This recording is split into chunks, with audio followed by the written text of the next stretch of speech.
Okay, it's LaRonda again at Tri-County Ford. Today we're going to go over the interior like we had discussed before, the 2020 Ford Escape, because a lot of things have changed on the design on the outside, and I said that it had a lot of changes on the inside.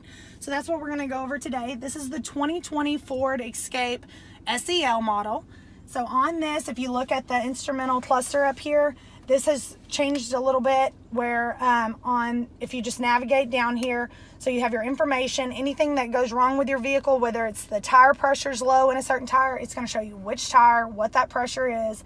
If something's wrong with the engine, anything like that, it's not just going to pop up a little engine light. You're going to actually see a little more detailed information on what's going on there. And then a lot of people leave it on this screen right here because it's going to show you your time. It's going to show you what you're averaging for your gas mileage. It is not going to be 5.9, so don't worry about that. That's just from me barely moving the vehicle around. Something like this is going to get about 33 miles per gallon, which is great for a small SUV. It's going to show you your distance that you have drove for that last trip, so your trip, and then your miles until you're empty. So like this says 166 miles until you're empty out of gas. So a lot of people like seeing all of that information. I personally like it on this one. It has the digital speedometer. Then you can go through here, you can do your driver assist modes, which we'll go over that in a minute. You can see your navigation, you can see the radio station that's playing, whatever you like to see while you're driving, because it wants you to focus on driving straight forward. You can have it'll show your calls and all that through your instrumental cluster right there.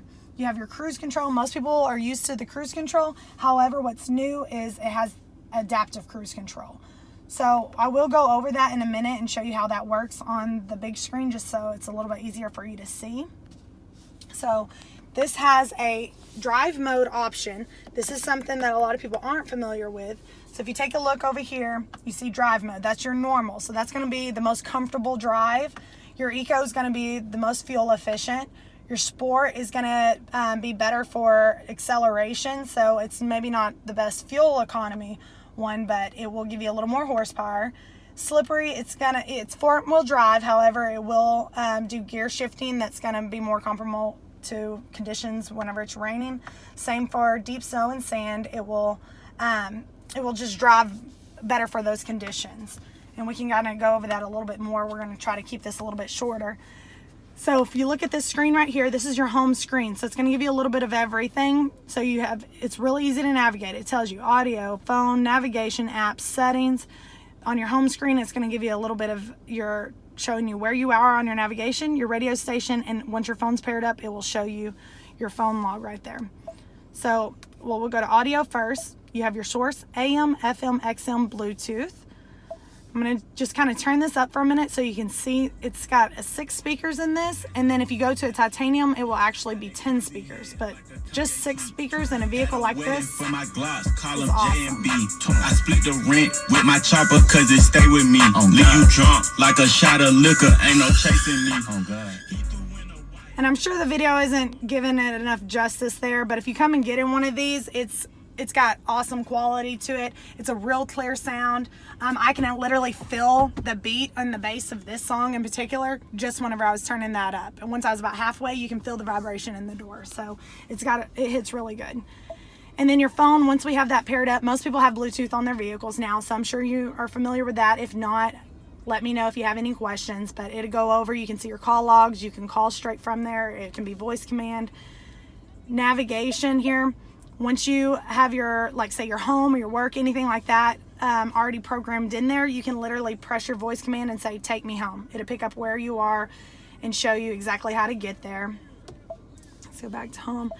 Apps, once you have your phone paired up again, then you'll see certain apps if it corresponds with the vehicle, such as Pandora, iHeartRadio, several different ones, your Ford Pass. Your settings, there is a ton of options here. We don't have time to go over all of it, but like for instance, your driver assist. So you have cruise control, like I said about the adaptive cruise control. Okay, so right now you have your normal. So that's what everyone's used to with their cruise control. What changes on this vehicle is whenever you have an option for adaptive cruise control. So on this, you have a little button over here on your steering column, and you get to set how far of a distance. So you'll see that it has 4 little squares. So if I was to turn on my cruise control and set it to 3, 2, or 1, that's your footage. So in 4 foot, if you have cruise control, you're driving down the road, it will actually tap you out of cruise control once you get in within that distance. So this is set at 4 foot. If you go past 4 foot and you are, say, 3 foot from the vehicle, it taps you out of the cruise control because it's saying you're too close to that vehicle. In case you aren't paying attention or they slam on the brakes or anything like that, it just kind of helps you knock it out of that option. Lane keeping system, once you go to that, you can have lane keeping mode. So you have alert, aid, and alert aid. So with that, so your aid is going to kind of, it's not going to do a big jab, but it's going to kind of steer you back on your alert intensity. So you have your low, normal, and high. So whenever you're driving down the road, you have your hands on the steering column.